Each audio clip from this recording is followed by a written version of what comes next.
Hi everyone, this is Robert. Welcome to The Well-Told Tale. Every week we bring to life the greatest science fiction, fantasy and speculative fiction stories ever written.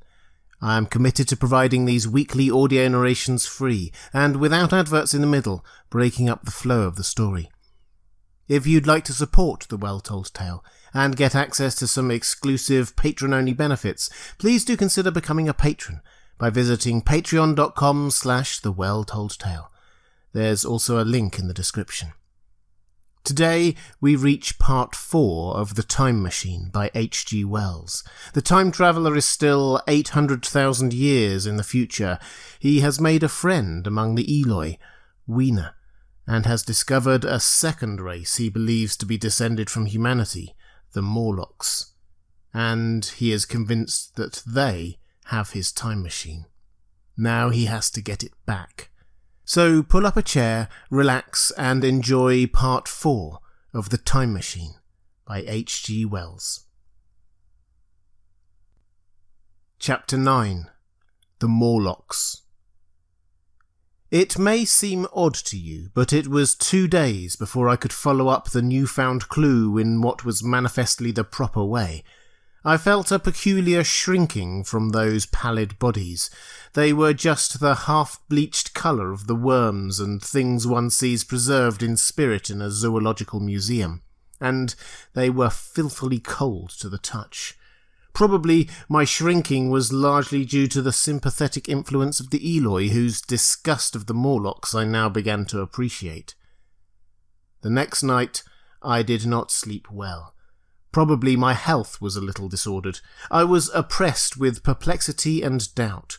Once or twice I had a feeling of intense fear for which I could perceive no definite reason.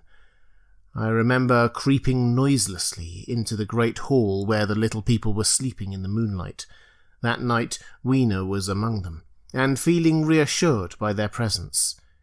It occurred to me even then that in the course of a few days the moon must pass through its last quarter, and the nights grow dark, when the appearances of those unpleasant creatures from below, these whitened lemurs, this new vermin that had replaced the old, might be more abundant. And on both these days I had the restless feeling of one who shirks an inevitable duty. I felt assured that the time machine was only to be recovered by boldly penetrating these mysteries of underground. Yet I could not face the mystery. If only I had a companion it would have been different, but I was so horribly alone, and even to clamber down into the darkness of the well appalled me. I don't know if you will understand my feeling, but I never felt quite safe at my back. It was this restlessness, this insecurity perhaps, that drove me further and further afield in my exploring expeditions.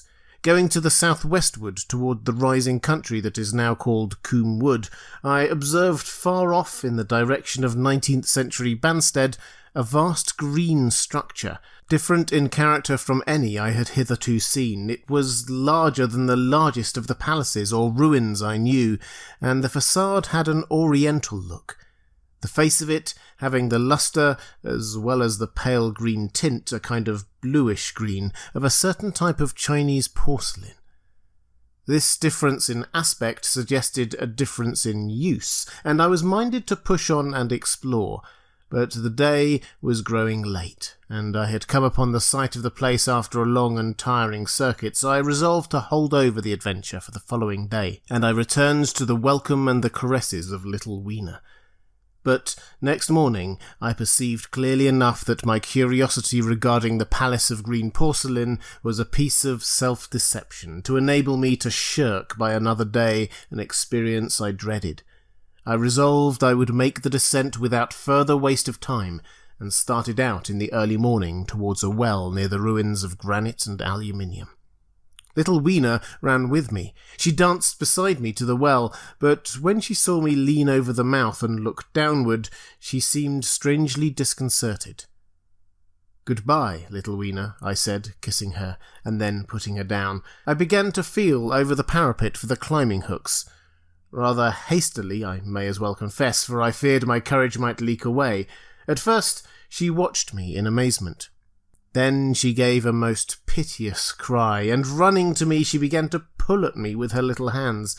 I think her opposition nerved me rather to proceed. I shook her off, perhaps a little roughly, and in another moment I was in the throat of the well. I saw her agonized face over the parapet and smiled to reassure her. Then I had to look down at the unstable hooks to which I clung. I had to clamber down a shaft of perhaps 200 yards. The descent was effected by means of metallic bars projected from the sides of the well, and these being adapted to the needs of a creature much smaller and lighter than myself. I was speedily cramped and fatigued by the descent, and not simply fatigued. One of the bars bent suddenly under my weight and almost swung me off into the blackness beneath. For a moment I hung on by one hand, and after that experience I did not dare to rest again. Though my arms and back were presently acutely painful, I went on clambering down the sheer descent with as quick a motion as possible. Glancing upwards, I saw the aperture, a small blue disc in which a star was visible, while little Weena's head showed as a round black projection. The thudding sound of a machine below grew louder and more oppressive. Everything save that little disc above was profoundly dark, and when I looked up again, Weena had disappeared. I was in an agony of discomfort. I had some thought of trying to go up the shaft again and leave the underworld alone, but even while I turned this over in my mind, I continued to descend. At last, with intense relief, I saw dimly coming up, a foot to the right of me, a slender loophole in the wall. Swinging myself in, I found it was the aperture of a narrow horizontal tunnel in which I could lie down and rest. It was not too soon. My arms ached, my back was cramped, and I was trembling with the prolonged terror of a fall. Besides this, the unbroken darkness had had a distressing effect upon my eyes. The air was full of the throb and hum of machinery pumping air down the shaft. I do not know how long I lay. I was aroused by a soft hand touching my face. Starting up in the darkness, I snatched at my matches and, hastily striking one, I saw 3 stooping white creatures similar to the one I had seen above ground in the ruin, hastily retreating before the light. Living as they did in what appeared to me impenetrable darkness, their eyes were abnormally large and sensitive, just as are the pupils of the abysmal fishes, and they reflected the light in the same way. I have no doubt they could see me in that rayless obscurity, and they did not seem to have any fear of me apart from the light. But so soon as I struck a match in order to see them, they fled incontinently, vanishing into dark gutters and tunnels from which their eyes glared at me in the strangest fashion. I tried to call to them, but the language they had was apparently different to that of the overworld people, so that I was needs left to my own unaided efforts, and the thought of flight before exploration was even then in my mind. But I said to myself, "You are in it for now," and feeling my way along the tunnel, I found the noise of machinery grow louder. Presently the walls fell away from me, and I came to a large open space, and striking another match, saw that I had entered a vast arched cavern, which stretched into utter darkness beyond the range of my light. The view I had of it was as much as one could see in the burning of a match. Necessarily, my memory is vague. Great shapes like big machines rose out of the dimness, and cast grotesque black shadows, in which dim, spectral Morlocks sheltered from the glare. The place, by the by, was very stuffy and oppressive, and the faint halitus of freshly shed blood was in the air. Some way down the central vista was a little table of white metal, laid with what seemed a meal. The Morlocks, at any rate, were carnivorous. Even at the time, I remember wondering what large animal could have survived to furnish the red joint I saw. It was all very indistinct, the heavy smell, the big unmeaning shapes, the obscene figures lurking in the shadows, and only waiting for the darkness to come at me again. Then The match burnt down and stung my fingers and fell, a wriggling red spot in the blackness. I have thought since how particularly ill-equipped I was for such an experience. When I had started with the time machine, I had started with the absurd assumption that the men of the future would certainly be infinitely ahead of ourselves in all their appliances. I had come without arms, without medicine, without anything to smoke. At times I missed tobacco frightfully, even without enough matches. If only I had thought of a Kodak, I could have flashed that glimpse of the underworld in a second, and examined it at leisure, but, as it were, I stood there with only the weapons and the powers that nature had endowed me with, hands, feet, and teeth, these and 4 safety matches that still remained to me. I was afraid to push my way in among all this machinery in the dark, and it was only with my last glimpse of light that I discovered that my store of matches had run low. It had never occurred to me until that moment that there was any need to economize them, and I had wasted almost half the box in astonishing the overworlders to whom fire was a novelty. Now, as I say, I had 4 left, and while I stood in the dark, a hand touched mine. Lank fingers came feeling over my face, and I was sensible of a peculiar, unpleasant odour. I fancied I heard the breathing of a crowd of these dreadful little beings about me. I felt the box of matches in my hand being gently disengaged, and other hands behind me plucking at my clothing. The sense of these unseen creatures examining me was indescribably unpleasant. The sudden realization of my ignorance of their ways of thinking and doing came home to me very vividly in the darkness. I shouted at them as loudly as I could. They started away, and then I could feel them approaching me again. They clutched at me more boldly, whispering odd sounds to each other. I shivered violently and shouted again, rather discordantly. This time they were not so seriously alarmed, and they made a queer laughing noise as they came back at me. I will confess I was horribly frightened. I determined to strike another match and escape under the protection of its glare. I did so, and eking out the flicker with a scrap of paper from my pocket, I made good my retreat to the narrow tunnel, but I had scarce entered this when my light was blown out, and in the blackness I could hear the Morlocks rustling like wind among leaves, and pattering like the rain as they hurried after me. In a moment I was clutched by several hands, and there was no mistaking that they were trying to haul me back. I struck another light and waved it in their dazzled faces. You can scarce imagine how nauseatingly inhuman they looked, those pale, chinless faces and great, lidless, pinkish grey eyes, as they stared in their blindness and bewilderment. But I did not stay to look, I promise you. I retreated again, and when my second match had ended, I struck my third. It had almost burnt through when I reached the opening into the shaft. I lay down on the edge, for the throb of the great pump below made me giddy. Then I felt sideways for the projecting hooks, and as I did so my feet were grasped from behind, and I was violently tugged backward. I lit my last match, and it incontinently went out. But I had my hand on the climbing bars now, and kicking violently, I disengaged myself from the clutches of the Morlocks and was speedily clambering up the shaft, while they stayed peering and blinking up at me. All but one little wretch who followed me for some way, and well-nigh secured my boot as a trophy. That climb seemed interminable to me. With the last 20 or 30 feet of it, a deadly nausea came upon me. I had the greatest difficulty in keeping my hold.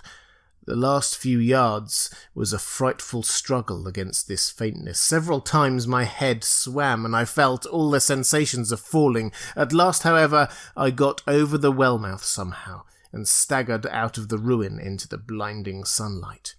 I fell upon my face. Even the soil smelt sweet and clean. Then I remember Weena kissing my hands and ears, and the voices of other among the Eli. Then, for a time, I was insensible. Chapter 10. When Night Came. Now indeed I seemed in a worse case than before.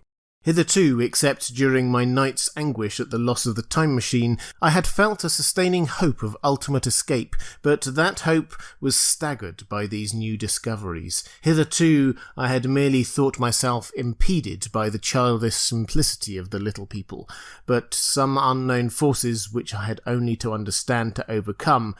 But there was an altogether new element in the sickening quality of the Morlocks, something inhuman and malign. Instinctively, I loathed them. Before, I had felt as a man might feel who had fallen into a pit. My concern was with the pit and how to get out of it. Now I felt like a beast in a trap, whose enemy would come upon him soon. The enemy I dreaded may surprise you. It was the darkness of the new moon.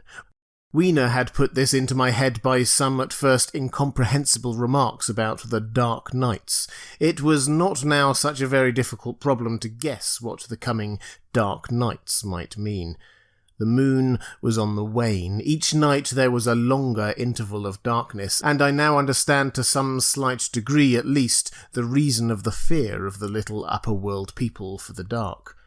I wondered vaguely what foul villainy it might be that the Morlocks did under the new moon. I felt pretty sure now that my second hypothesis was all wrong. The upper-world people might once have been the favoured aristocracy, and the Morlocks their mechanical servants, but that had long since passed away. The two species that had resulted from the evolution of man were sliding down towards, or had already arrived at, an altogether new relationship. The Eloi, like the Carlovingian kings, had decayed to a mere beautiful futility. They still possessed the earth on sufferance, since the Morlocks, subterranean for innumerable generations, had come at last to find the daylit surface intolerable. And the Morlocks made their garments, I inferred, and maintained them in their habitual needs, perhaps through the survival of an old habit of service. They did it as a standing horse paws with his foot, or as a man enjoys killing animals in sport, because ancient and departed necessities had impressed it on the organism. But clearly the old order was already in part reversed. The nemesis of the delicate ones was creeping on apace. Ages ago, thousands of generations ago, man had thrust his brother man out of the ease and the sunshine, and now that brother was coming back, changed. Already the Eloi had begun to learn one old lesson anew. They were becoming reacquainted with fear. And suddenly there came into my head the memory of the meat I had seen in the underworld. It seemed odd how it floated into my mind, not stirred up, as it were, by the current of my meditations, but coming in almost like a question from outside. I tried to recall the form of it. I had a vague sense of something familiar, but I could not tell what it was at the time. Still, however helpless the little people in the presence of their mysterious fear, I was differently constituted. I came out of this age of ours, this ripe prime of the human race, when fear does not paralyse and mystery has lost its terrors. I, at least, would defend myself. Without further delay, I determined to make myself arms and a fastness where I might sleep. With that refuge as a base, I could face this strange world with some of that confidence I had lost in realizing to what creatures night by night I lay exposed. I felt I could never sleep again until my bed was secure from them. I shuddered with horror to think how they must already have examined me. I wandered during the afternoon along the valley of the Thames, but found nothing that commended itself to my mind as inaccessible. All the buildings and trees seemed easily practicable to such dexterous climbers as the Morlocks, to judge by their wells, must be. Then the tall pinnacles of the Palace of Green Porcelain and the polished gleam of its walls came back to my memory, and in the evening, taking Weena like a child upon my shoulder, I went up the hills towards the southwest. In addition, the heel of one of my shoes was loose, and a nail was working through the sole. They were comfortable old shoes I wore about indoors, so that I was lame. and it was already long past sunset when I came in sight of the palace, silhouetted black against the pale yellow of the sky. Weena had been hugely delighted when I began to carry her, but after a while she desired me to let her down and ran along by the side of me, occasionally darting off on either hand to pick flowers to stick in my pockets. My pockets had always puzzled Weena, but at the last she had concluded that they were an eccentric kind of vase for floral decoration. At least she utilised them for that purpose, and that reminds me. In changing my jacket, I found... The time-traveller paused, put his hand into his pocket, and silently placed 2 withered flowers, not unlike very large white mallows, upon the little table. Then he resumed his narrative. As the hush of evening crept over the world, and we proceeded over the hill crest towards Wimbledon, Weena grew tired and wanted to return to the House of Grey Stone, but I pointed out the distant pinnacles of the Palace of Green Porcelain to her, and contrived to make her understand that we were seeking a refuge there from her fear. You know that great pause that comes upon things before the dusk, even the breeze stops in the trees. To me, there is always an air of expectation about that evening stillness. The sky was clear, remote and empty save for a few horizontal bars far down in the sunset. Well, that night the expectation took the colour of my fears. In that darkling calm, my senses seemed preternaturally sharpened. I fancied I could even feel the hollowness of the ground beneath my feet, could indeed almost see through it to the Morlocks on their ant-hill going hither and thither and waiting for the dark. In my excitement, I fancied that they would receive my invasion of their burrows as a declaration of war. And why had they taken my time machine? So we went on in the quiet, and the twilight deepened into night. The clear blue of the distance faded, and one star after another came out. The ground grew dim, and the trees black. Weena's fears and her fatigue grew upon her. I took her in my arms and talked to her and caressed her. Then, as the darkness grew deeper, she put her arms around my neck and, closing her eyes, tightly pressed her face against my shoulder. So we went down a long slope into a valley, and there in the dimness I almost walked into a little river. This I waded, and went up the opposite side of the valley, past a number of sleeping houses, and by a statue, a faun or some such figure, minus the head. Here, too, were acacias. So far I had seen nothing of the Morlocks, but it was yet early in the night, and the darker hours before the old moon rose were still to come. From the brow of the next hill I saw a thick wood spreading wide and black before me. I hesitated at this. I could see no end to it either to the right or the left. Feeling tired, my feet in particular were very sore, I carefully lowered Weena from my shoulder as I halted and sat down upon the turf. I could no longer see the Palace of Green Porcelain, and I was in doubt of my direction. I looked into the thickness of the wood and thought of what it might hide. Under that dense tangle of branches one would be out of sight of the stars, even were there no lurking danger, a danger I did not care to let my imagination loose upon. There would still be all the roots to stumble over and the tree boles to strike against. I was very tired, too, after the excitements of the day, so I decided that I would not face it, but would pass the night upon the open hill. Weena, I was glad to find, was fast asleep. I carefully wrapped her in my jacket and sat down beside her to wait for the moonrise. The hillside was quiet and deserted, but from the black of the wood there came now and then a stir of living things. Above me shone the stars, for the night was very clear. I felt a certain sense of friendly comfort in their twinkling. All the old constellations had gone from the sky, however. That slow movement which is imperceptible in 100 human lifetimes had long since rearranged them in unfamiliar groupings.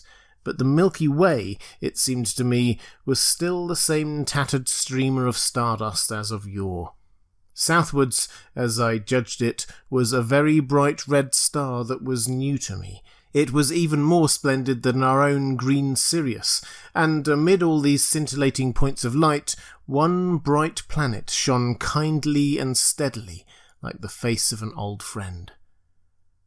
Looking at these stars suddenly dwarfed my own troubles, and all the gravities of terrestrial life. I thought of their unfathomable distance, and the slow, inevitable drift of their movements out of the unknown past into the unknown future. I thought of the great processional cycle that the pole of the earth describes. Only 40 times had that silent revolution occurred during all the years that I had traversed. And during these few revolutions, all the activity, all the traditions, the complex organizations, the nations, languages, literatures, aspirations, even the mere memory of man as I knew him, had been swept out of existence. Instead were these frail creatures who had forgotten their high ancestry and the white things of which I went in terror. Then I thought of the great fear that was between the two species, and for the first time, with a sudden shiver, came the clear knowledge of what the meat I had seen might be. Yet it was too horrible. I looked at little Weena sleeping beside me, her face white and star-like under the stars, and forthwith dismissed the thought. Through that long night, I held my mind off the Morlocks as well as I could, and whiled away the time by trying to fancy I could find signs of the old constellations in the new confusion. The sky kept very clear, except for a hazy cloud or so. No doubt I dozed at times. Then, as my vigil wore on, came a faintness in the eastward sky, like the reflection of some colourless fire, and the old moon rose, thin and peaked and white, and close behind and overtaking it and overflowing it, the dawn came, pale at first, and then growing pink and warm. No Morlocks had approached us. Indeed, I had seen none upon the hill that night, and in the confidence of renewed day, it almost seemed to me my fear had been unreasonable. I stood up, and found my foot with the loose heel swollen at the ankle and painful under the heel, so I sat down again, took off my shoes and flung them away. I awakened Weena, and we went down to the wood, now green and pleasant instead of black and forbidding. We found some fruit wherewith to break our fast. We soon met others of the dainty ones, laughing and dancing in the sunlight, as though there were no such thing in nature as the night. And then I thought once more of the meat I had seen. I felt assured now of what it was, and from the bottom of my heart I pitied this last feeble rill from the great flood of humanity. Clearly, at some time in the long ago of human decay, the Morlocks' food had run short. Possibly they had lived on rats and such like vermin. Even now man is far less discriminating and exclusive in his food than he was, far less than any monkey. His prejudice against human flesh is no deep-seated instinct, and so these inhuman sons of men... I tried to look at the thing in a scientific spirit. After all, they were less human and more remote than our cannibal ancestors of 3,000 or 4,000 years ago, and the intelligence that would have made this state of things a torment had gone. Why should I trouble myself? These Eloi were mere fatted cattle, which the ant-like Morlocks preserved and preyed upon, probably saw to the breeding of. And there was Weena, dancing at my side. Then I tried to preserve myself from the horror that was coming upon me, by regarding it as a rigorous punishment of human selfishness. Man had been content to live in ease, and to delight upon the labours of his fellow man, had taken necessity as his watchword and excuse, and in the fullness of time, necessity had come home to him. I even tried a Carlyle-like scorn of this wretched aristocracy in decay, but this attitude of mind was impossible. However great their intellectual degradation, the Eloi had kept too much of the human form not to claim my sympathy, and to make me perforce a sharer in their degradation and their fear. I had at that time very vague ideas as to the course I should pursue. My first was to secure some safe place of refuge and to make myself such arms of metal or stone as I could contrive. That necessity was immediate. In the next place, I hoped to procure some means of fire, so that I should have the weapons of a torch at hand, for nothing, I knew, would be more efficient against these Morlocks. Then I wanted to arrange some contrivance to break open the doors of bronze under the White Sphinx. I had in mind a battering ram. I had a persuasion that if I could enter those doors and carry a blaze of light before me, I should discover the time machine and escape. I could not imagine the Morlocks were strong enough to move it far away. Weena I had resolved to bring with me to our own time. And turning such schemes over in my mind, I pursued our way towards the building which my fancy had chosen as our dwelling.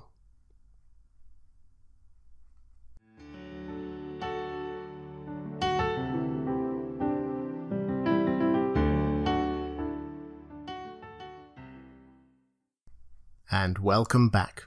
I hope you enjoyed listening to this fourth instalment of The Time Machine by H.G. Wells. Please do consider becoming a patron of The Well Told Tale by visiting patreon.com/thewelltoldtale.